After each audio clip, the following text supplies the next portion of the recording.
Queridos amigos, continuamos viajando por la región del pensamiento y continuamos viajando por la región del pensamiento de Hegel.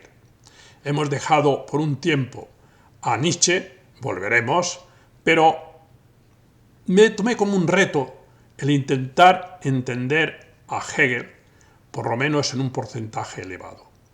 Y os puedo asegurar que estoy perplejo, porque es un filósofo de una amplitud, de una grandeza increíble. Él tiene un sistema, cosa que no tenía Nietzsche, aunque tampoco lo necesitaba. Nietzsche es filosofía como impulso, clarividente. Hegel no. Hegel es el sistema, la racionalidad, la comprensión, donde encajan todos, como en un puzzle, encajan todos los elementos dentro de todo su sistema. A ver, siempre los grandes filósofos se han planteado algunas preguntas, como es, ¿qué es este mundo en el que nos movemos? ¿Qué es la realidad? ¿En qué consiste la realidad? Sabemos que ya los presocráticos se lo plantean de forma muy seria. ¿Para qué es este mundo en el que nos movemos? Esta es una pregunta muy interesante. ¿Para qué? El para qué es muy importante siempre. Preguntarnos, ¿y para qué digo yo lo que digo? ¿Y para qué hago yo lo que hago? ¿Y para qué he contestado yo? ¿Qué quería conseguir?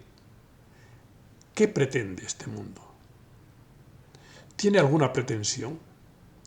¿Cómo es este mundo en el que nos movemos? Este es el tema un poco de la física y de la ciencia. Explicar cómo es el mundo, sin intentar ir más allá. ¿Hay algo más allá de este mundo que conocemos? Son preguntas centrales, pero ha habido muchas respuestas a estas preguntas. La metafísica lo que hace es ir un poco más allá de la física, de el mero describir cómo son las leyes de la ciencia o las leyes del mundo, del cosmos, ir más para allá a preguntarnos este tipo de preguntas. Hegel se las pregunta de forma muy radical, realiza estas preguntas de forma muy radical. Ha habido muchas respuestas a estas preguntas, como ¿qué es el mundo en el que nos movemos? ¿Cómo es la realidad? Los presocráticos, sobre todo ya teníamos a Parménides, Heráclito, los atomistas. Yo los expliqué a los presocráticos. Están en los vídeos que hay que están aquí en la red. Platón se preocupa por saber en qué consiste la verdadera realidad, la perfección que está en un mundo de las ideas. Kant se plantea qué es la realidad profunda, es decir, qué es eso desconocido. Y llega a la conclusión de que con nuestra mente, con nuestra sabiduría, no podemos llegar a comprenderlo. Solo conocemos aquellas cosas que están sometidas a la experiencia sensible y que están enlazadas por todo lo que le llama la causa, y que dentro de unas estructuras que son trascendentales, estas estructuras, quedan repletas con el material que llega de la impresión sensible. Pero ahí hay una incógnita a la que no podemos llegar. Dejó abierto el camino. Para Marx, ante estas preguntas, el mundo es pura materia. Entonces, reduce esa grandeza del espíritu, la reduce a pura materia, aunque es una materia con posibilidades, es una materia que lleva dentro de sí una fuerza que es capaz de producir actividades inmateriales, es decir, actividades espirituales, si queréis. Para otros muchos, este mundo es un azar.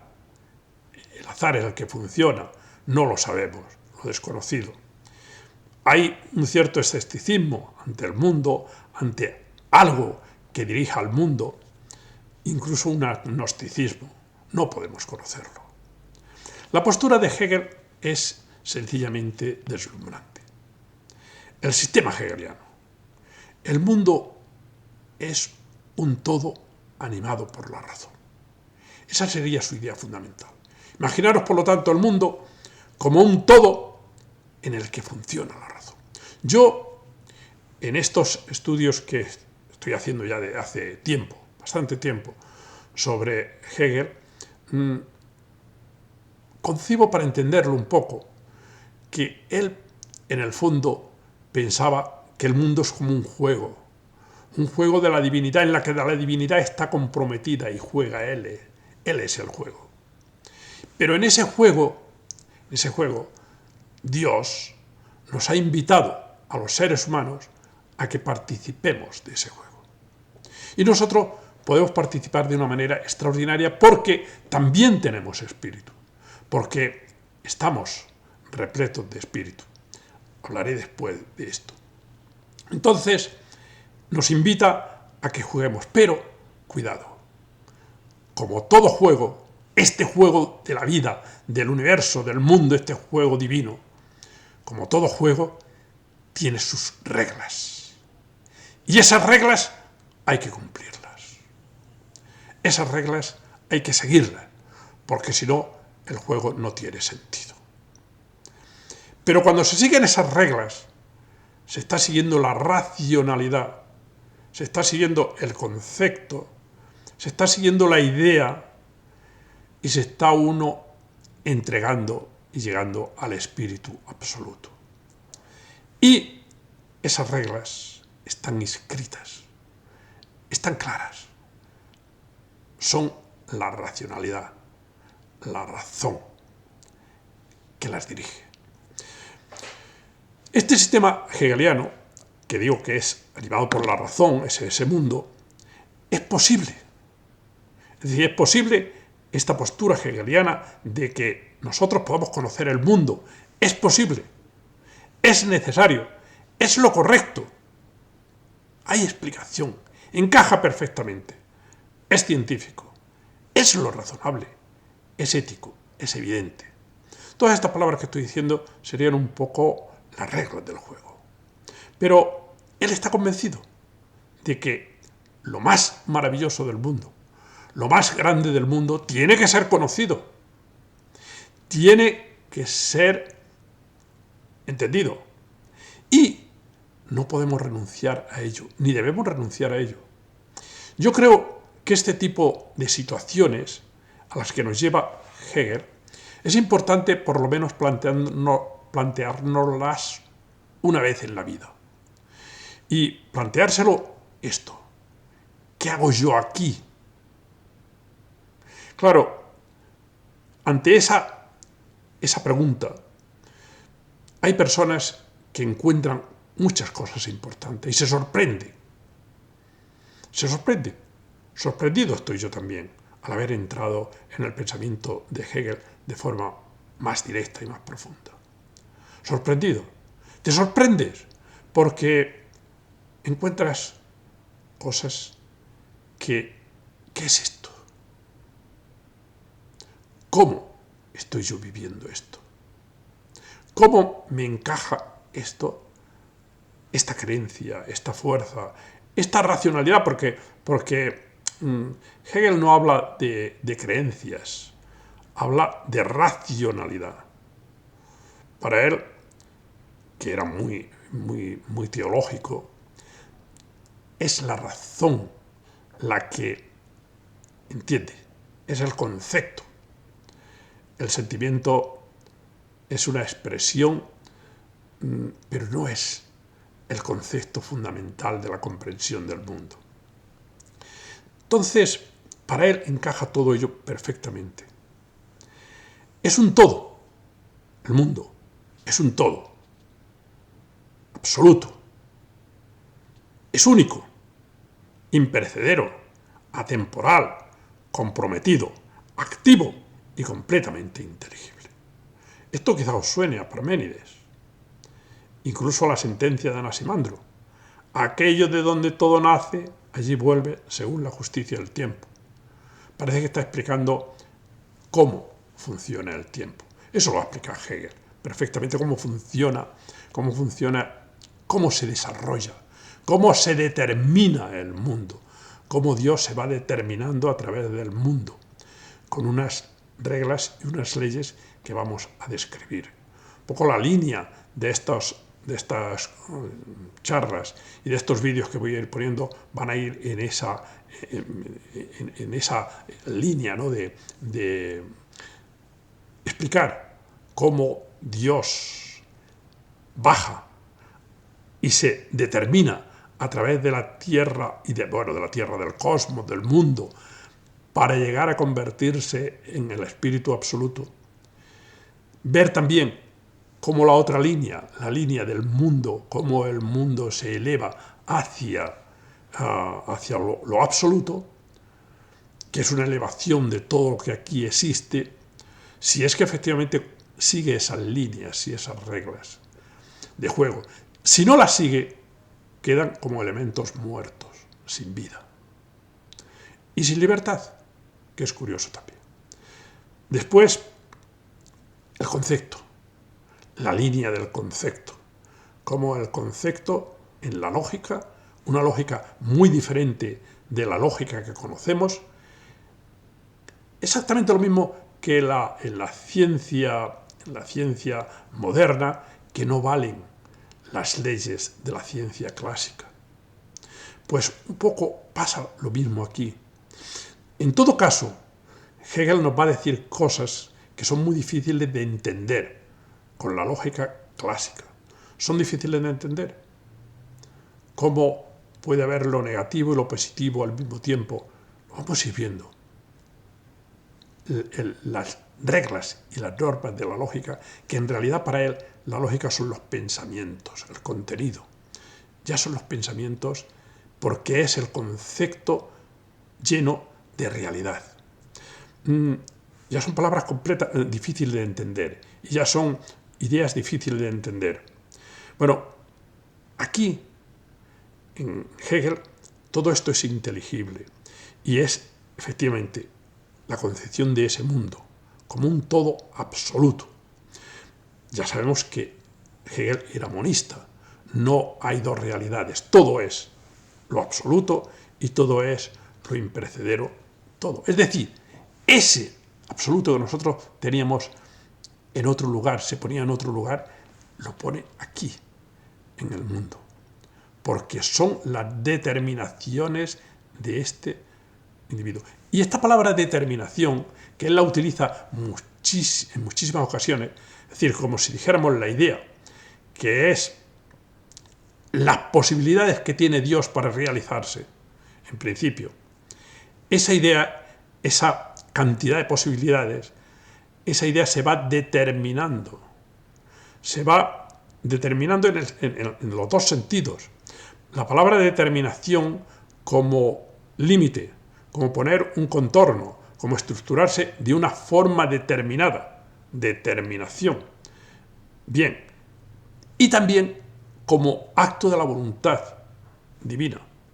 Yo determino que sea así. Es decir, mi determinación es hacerlo así. Que esa es la libertad, curiosamente. Bueno, algunas advertencias de Hegel. Perdemos el tiempo dudando de nuestras facultades.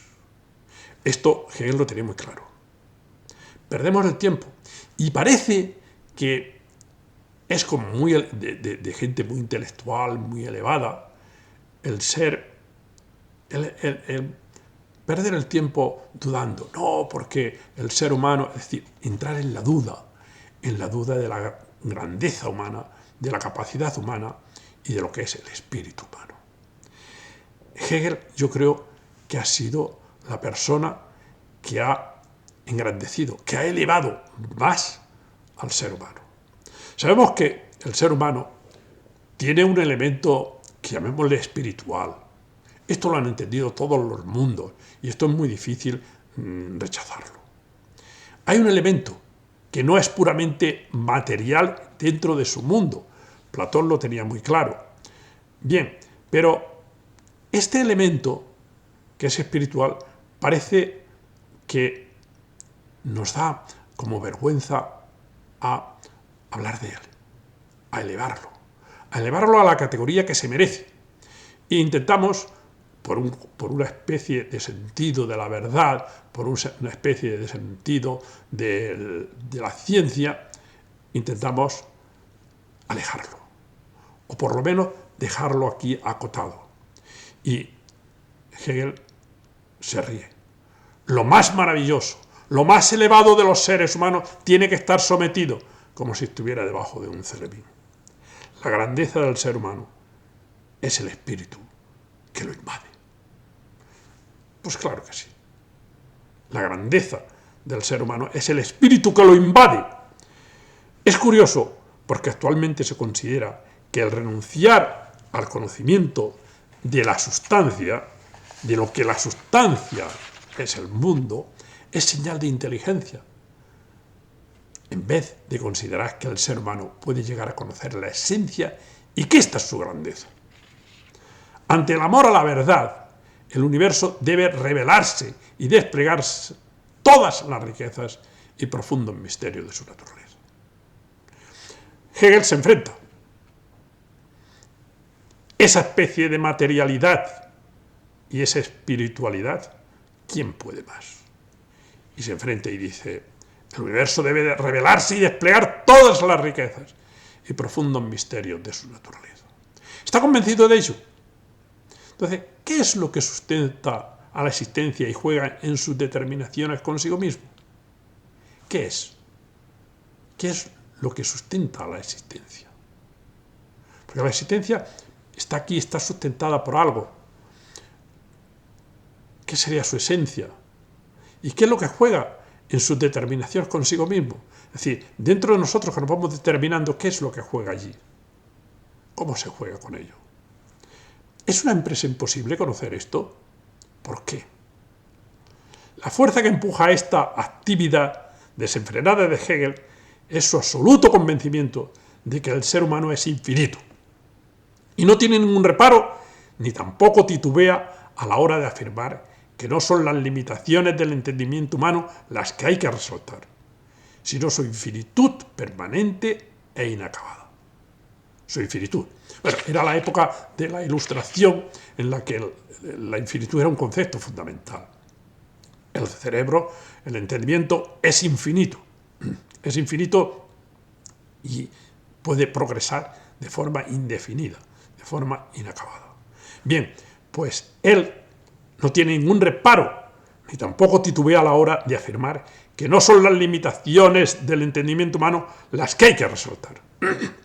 Como hacía Kant, resalta las limitaciones del ser humano, porque Kant dependía muchísimo de las ideas de Hume, que Hume era empirista, y él quedó un poco impresionado cuando le dice que le despertó de su sueño dogmático. Bueno, pues volvamos al sueño dogmático. Hegel vuelve al sueño dogmático para ver qué hay ahí en ese sueño dogmático. Vamos a soñar. Y la empresa consiste en el deber de convertir infinitud en necesidad universal. Es decir, la infinitud, esa infinitud en la que todos los pueblos han pensado, esa infinitud es la necesidad universal. Es lo que se ha hecho universo. De ponerla en acción. Y además con una actividad incesante, increíble. Ya lo veremos cuando estudiemos la dialéctica. Y para decir estas cosas sí que pone entusiasmo y pasión. Ese entusiasmo y pasión que él cree que hay que tener mucho cuidado con ello porque no es el elemento fundamental de conocimiento, el corazón, pero sí que es el instrumento para llegar a conseguir aquello que se quiere conseguir. Nada grande se ha hecho sin pasión y entusiasmo, nos dice en alguna ocasión. En el discurso que pronunció Hegel como apertura del curso académico en Berlín, el día 22 de octubre de 1818, fue el año que él ingresa ya, en el 1818, fue el año que él ingresa en la Universidad de Berlín, con las ganas que tenía de ir allá a la universidad, y que luego, al final de su vida, que muere en el 31 creo, va a ser rector. lo van a hacer rector de esta universidad. Pero aquí en esta universidad tuvo un éxito impresionante. Y este día, que es el día de la inauguración del curso académico, él dio un discurso, formuló un discurso, impartió un discurso a las personas que allí se encontraban. Y es un discurso en el que desarrolla este pensamiento y lo conecta luego con la juventud alemana, en el sentido de que él cree que la juventud alemana, en este sentido, Hegel era bastante nacionalista. Él pensaba que el espíritu se está desarrollando de una manera más elevada en Alemania, en el pensamiento alemán, y sobre todo también en la cultura protestante, como un pensamiento más, digamos, más desarrollado y en el cual el espíritu se encuentra a sí mismo más cómodo. Ya iremos viendo qué va significando todo esto. Y él se pregunta, ¿por qué tenemos que admitir y aceptar que Dios, que es la esencia del mundo y del espíritu, ha de ser incognoscible e incomprensible? Se plantea en ese discurso este tema. Esto sucede porque nos quedamos a la mitad del pensamiento, utilizando la otra mitad para validar o invalidar a la primera. Kant, que pasa la mitad de su tiempo intentando validar o invalidar la otra parte del pensamiento. Y Hegel esto lo rechaza, y lo rechaza en muchas ocasiones. Prácticamente todos sus escritos lanza este dardo de rechazar esta forma de pensar. En este discurso, que se encuentra con prólogo a la lógica en algunas ediciones, o sea, lo podéis encontrar yo lo he encontrado como prólogo al tema de la lógica, al libro de la lógica, orienta Hegel este tema. Muy interesante. Dice así Hegel: según ellos, lo dice Hegel, el conocimiento no tendrá por objeto lo absoluto, Dios, ni lo que hay de verdadero y absoluto en la naturaleza y en el espíritu, sino el ser negativo, pues que pretenden que lo que puede ser conocido no es lo verdadero, sino lo falso, es decir, el ser contingente y perecedero, que lo que constituye el objeto de la ciencia es el elemento exterior o histórico, las circunstancias accidentales en medio de las cuales esa pretendida verdad se ha manifestado, y que aún tales indagaciones no deben ser sino puramente históricas, es decir, indagaciones que se limiten a estudiar con ayuda de la erudición y de la crítica el lado exterior de los hechos. No debemos, dicen, preocuparnos. Bien, Hegel está aquí explicando perfectamente la idea esta. Parece mentira que estos sabios piensen que solo se puede conocer aquello que no es lo verdadero, porque es lo contingente y perecedero. Parece un poco absurdo, porque no podemos conocer lo que está más allá, la esencia, lo profundo.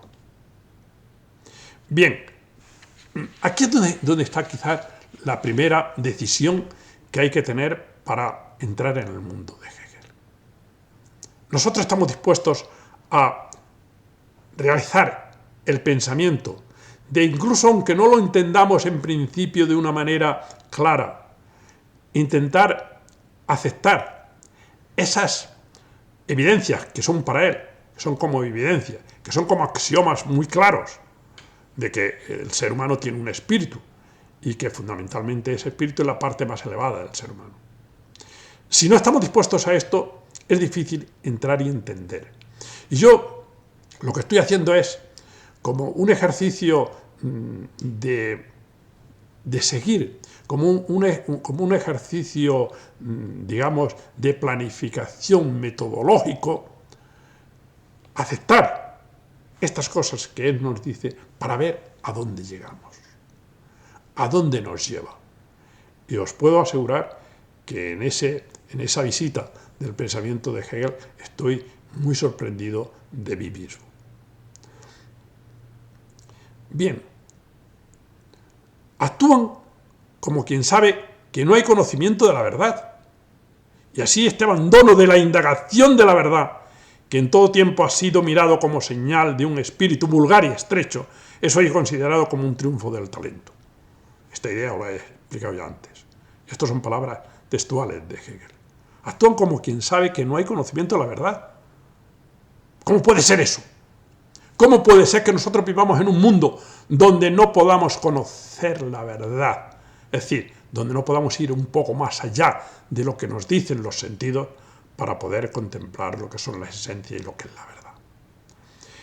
Estamos inmersos, de esta forma, en lo vulgar, relativo y superficial, en las críticas hueras y ociosas.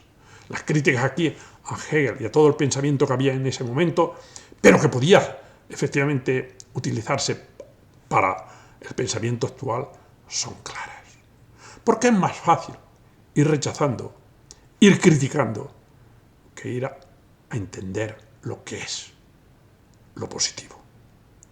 Entonces, rechaza la doctrina que defiende que nada podemos saber de lo eterno y absoluto, y defiende de forma acalorada, en esta presentación del curso, al espíritu universal que se lanza al mar de la esencia divina. Entonces, ese espíritu universal, esa idea de la universalidad, esa idea de la grandeza de nuestra capacidad, eso es lo que él va a defender. Cree que la aurora de este espíritu, que no renuncia al conocimiento de la verdad y del espíritu divino, que la sustenta, es la juventud alemana de su época, que le asistía a sus clases y que empezaba a asistirle a estas clases porque tuvo un éxito, ya os digo, extraordinario, y que van a empezar a asistir a sus clases porque encuentran que defiende este tipo de ideas. Esa grandeza, como arrastraba a los jóvenes y a los no tan jóvenes, hablando de esa grandeza del ser humano como ser espiritual, como ser que tiene ya un poder, una elevación increíble.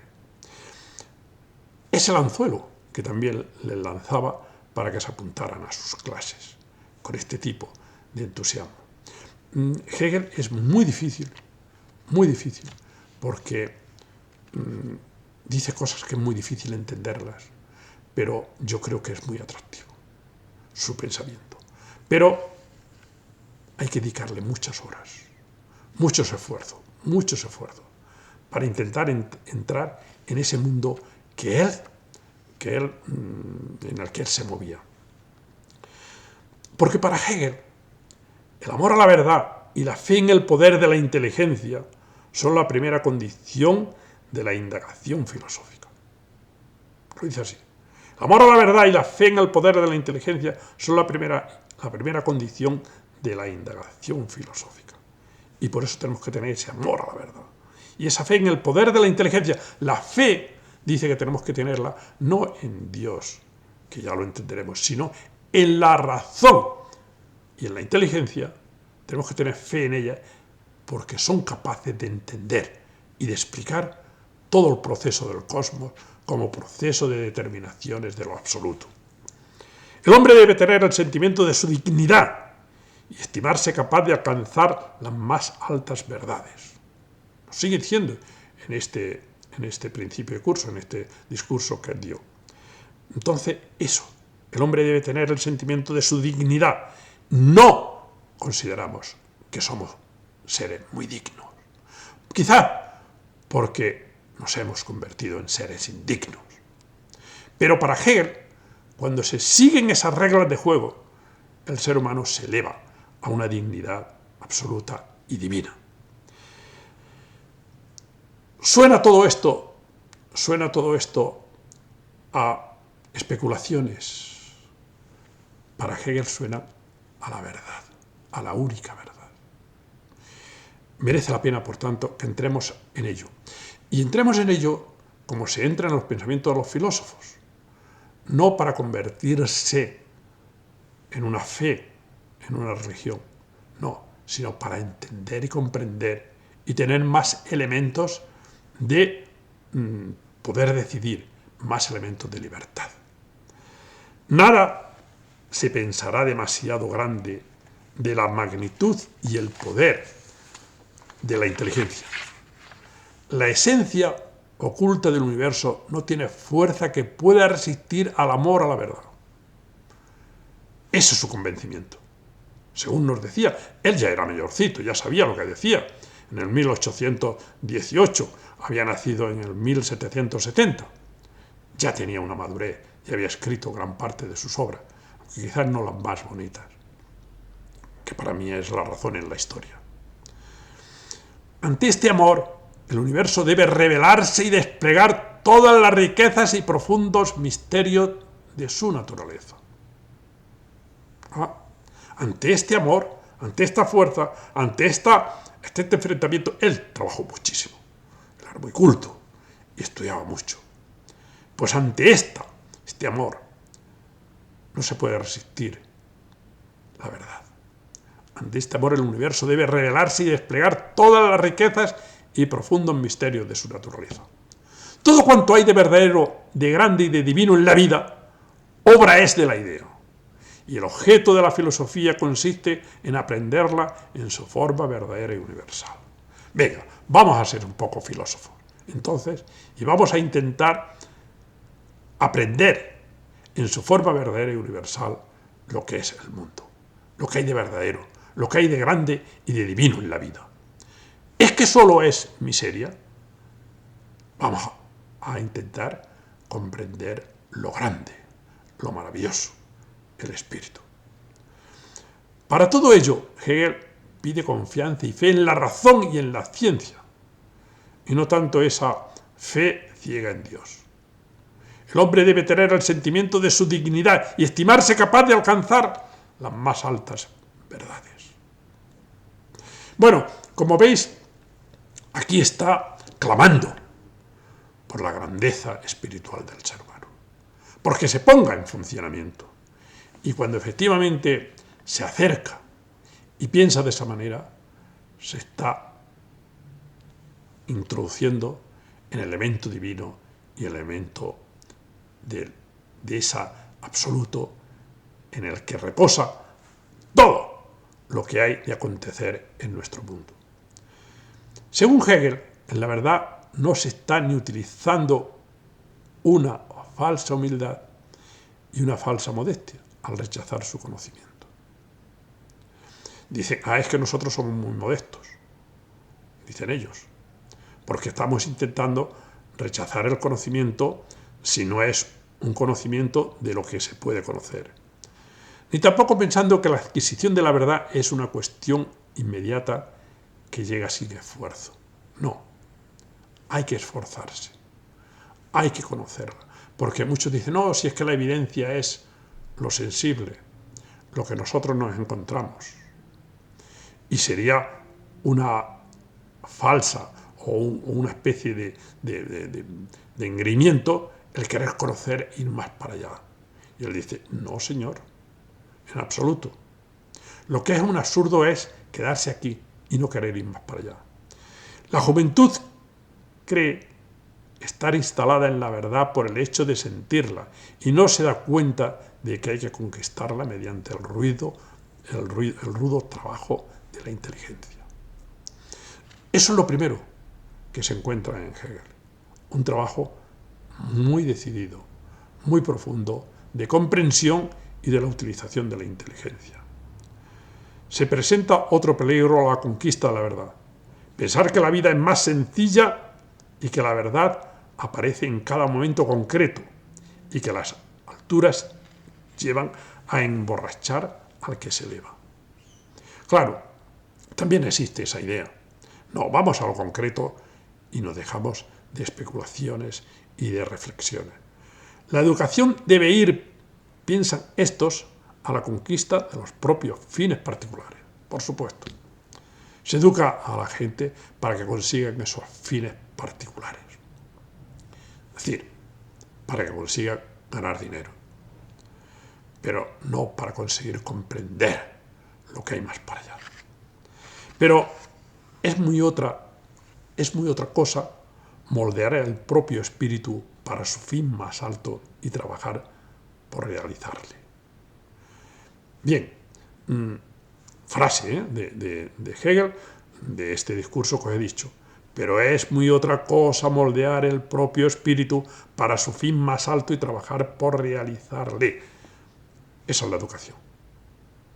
Intentar moldear el propio espíritu para su fin más alto y trabajar por realizarle. ¿Tenemos un fin más alto? ¿Existe un fin alto? ¿Existe un fin que sea el que nos lleve y el que nos dirija a realizarnos de verdad lo que somos? Mirad, Michel Foucault, en el libro Las palabras y las cosas, los últimos capítulos son de lo más bello que se ha escrito en los últimos tiempos sobre el ser humano. Allí habla de los dobletes del ser humano, el hombre y sus dobles, y concibe que el ser humano es un doblete empírico trascendental. Se insiste mucho en lo empírico. Claro, todo el materialismo dialéctico ha sido un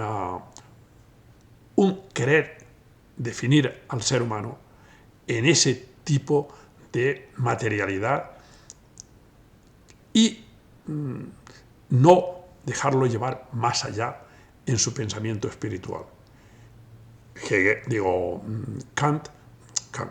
Marx, que era muy inteligente, hizo estudios muy serios sobre este tema.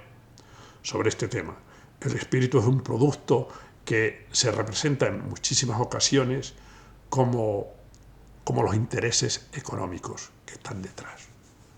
Es decir, el dinero crea mala conciencia.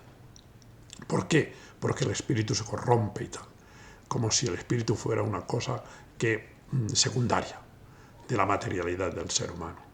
Esa empiricidad del ser humano que está ahí y que Foucault la estudia muy claramente de los últimos tiempos, como las epistemes propias de los últimos tiempos, eso Hegel se pone en el otro lado. Quizá en ese sentido también la concepción del hombre en Hegel sea muy elevada y no sea la verdadera, cosa que la izquierda hegeliana luego va a intentar aclarar. Es decir, no, es que aquí lo importante no es entender el mundo, sino transformarlo, como un intento de desplazar ese pensamiento puramente espiritual. Pero yo creo que merece la pena que como pensadores, como filósofos y como investigadores del pensamiento, como indagadores de la verdad, como nos diría Nietzsche, que nos planteemos estas cosas, que nos planteemos esto que se está planteando en este momento Hegel. Bueno, lo dejo aquí porque ya es demasiado largo y voy a continuar pronto con los siguientes vídeos sobre Hegel. Muchas gracias.